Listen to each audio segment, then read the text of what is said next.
Naluluwa na tuloy si Beyonce. Wala Kasi man. di nga kasi tayo nagkakausap, di ba?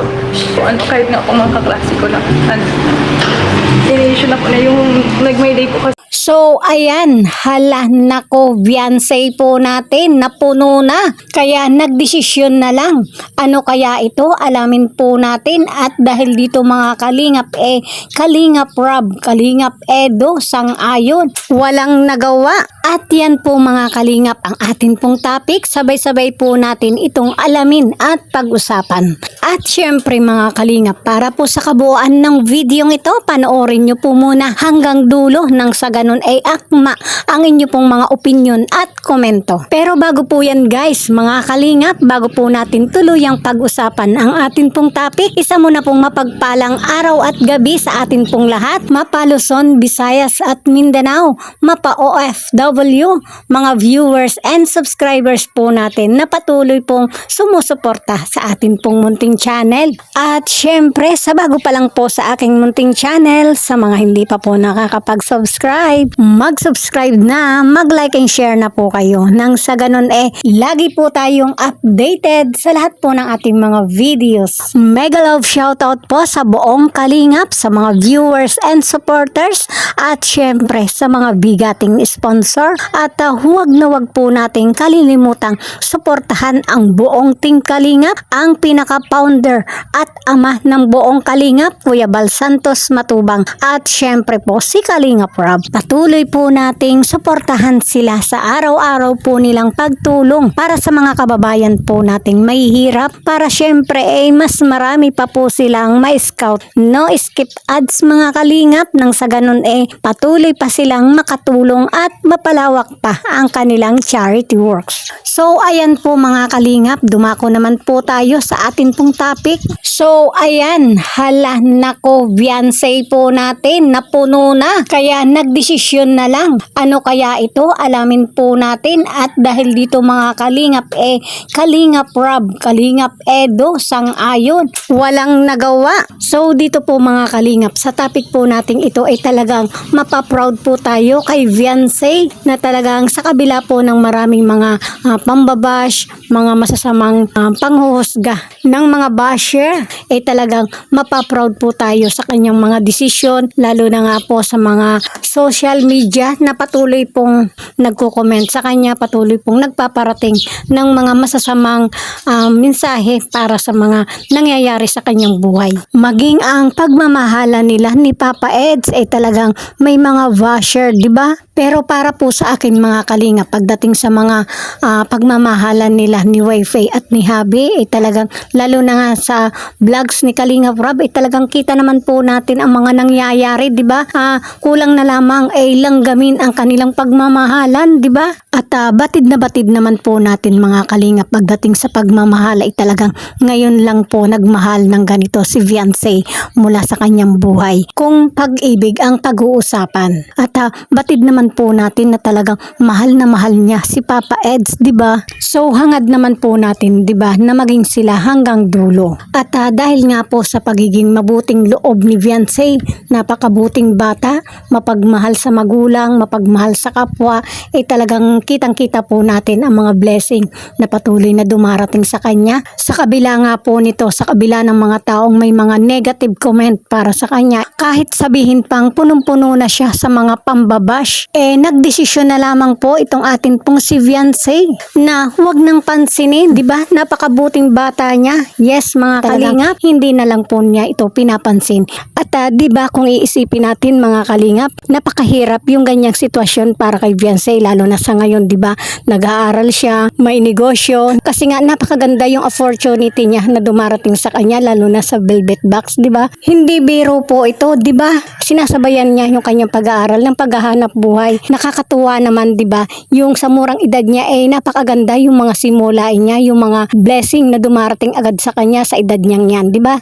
At sa kabilang banda mga kalinga, pagdating sa mga ganitong desisyon ni Beyonce, talagang tuwan-tuwa nga po si Kalingap Rob, si Kalingap Edu. At dahil nga po sa pagiging matatag at matapang ni Beyonce, sa napakabuti niyang loob na hindi niya pinapansin ang anumang mga negative comment para sa kanya, ay talagang natutuwa po at sumasang-ayon siya sa mga ganitong desisyon ni Beyonce. At syempre, pagdating kay Kalingap Rob at kay Papa Eds, pagdating sa ganyan po mga Kalingap, ay talagang wala na nga pong magagawa kundi wag na lamang pong pansinin, diba? So kayo po mga Kalingap, pagdating po sa mga ganitong sitwasyon, ano po ang masasabi nyo patungkol po dito?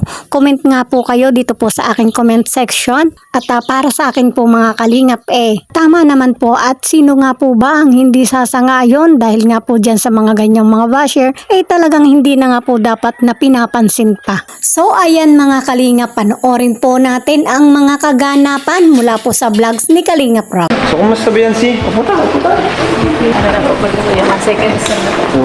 Congrats! Nalampasan na. Siyempre, part naman ng buhay natin na may mga pagsubok, di ba? Ang mahalaga, nagpapatuloy ka. Siyempre, alam ko, hindi ka lang basta-basta. Kumbaga, andyan na yung pag-aaral, pero marami ka pang iniisip. So, mahirap sa kagaya mo na di gaya ng ibang estudyante na talagang focus lang sa pag-aaral.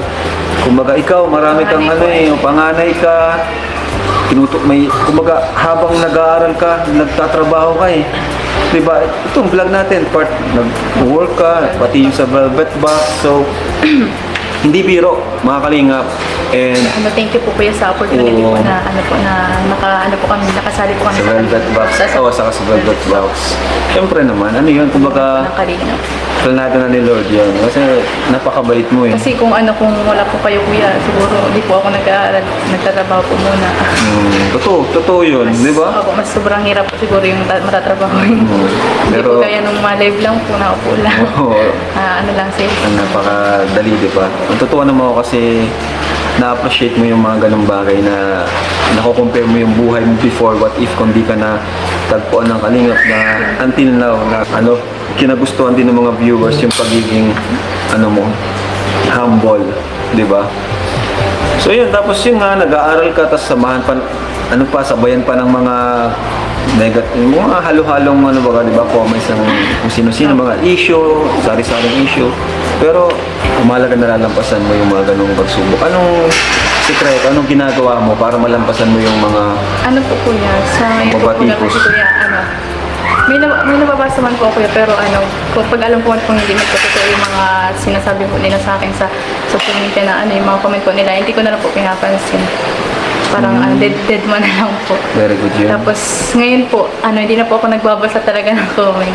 Oo, ang dami ring mga pinagdadaanan. Naluluwa na tuloy si Beyonce. Kasi di nga tayo nagkakausap, di ba? Okay lang po. Alam ko, may mga part sa buhay mo na nahihirapan ka.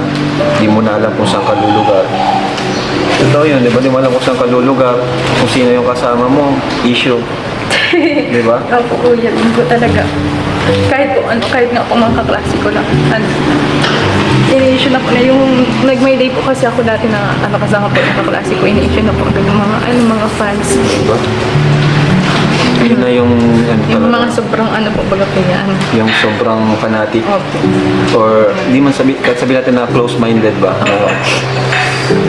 Yun nga yung ko, kaya gusto rin kitang kumustahin kasi naunawaan ko yung pakiramdam ng ganun. Lahat na lang ay lahat ay issue, di ba? So, ayan, maging lang po tayo, mga Kalingap. Boss-bossan po natin yung pagiging ganun. Kasi hindi naman po pwede na palagi lang sila ni Eds ang magkasama. Di ba? Una-una, nag-aaral po siya. Di mo sila magkaklase ni Edu. Di ba? And kahit nga po mag-asawa na kayo, di man kayo palagi magkasama, di ba? Hindi naman po requirement na palagi silang magkasama. At hindi po porke na di sila magkasama ay may problema na. Di ba? At ang masama dito kasi si Beyonce yung naapektuhan sobra kasi what if yung mga kaibigan niya iwasan na siya, di ba? Yung mga close niya, Yun nga iwasan po na siya. yan. Iwasan na po din ako na. Oh, kawawa si Biancy. Pati po sila nababash. Kaya nag-sorry na lang din po ako sa kanila na sabi ko pa ipagpasensya na lang at hindi man nila alam kung ano Pasensya na talaga po. yung Yan, pasensya na po sa mga kaibigan ni Biancy na nadadamay, ano? And pasensya na rin kay Biancy kasi ang gusto lang natin maayos habang maaga pa. Kumbaga, mabawasan yung mga ganun. Ewan ko ba kung bakit, kung bakit may mga ganun. Doon naman sa mga gumagawa ng mga issue, like, konting galaw is issue or ano man yung gusto mo Yung sabihin. po hanggat hindi nyo naman po alam yung totoo kung kung nangyari po sa video, kung hindi nyo naman po alam kung ano po yung totoong problema po, huwag nyo po sana kayo agad-agad manghusga po, magsalita po ng makakasakit po ng damdamin ng iba.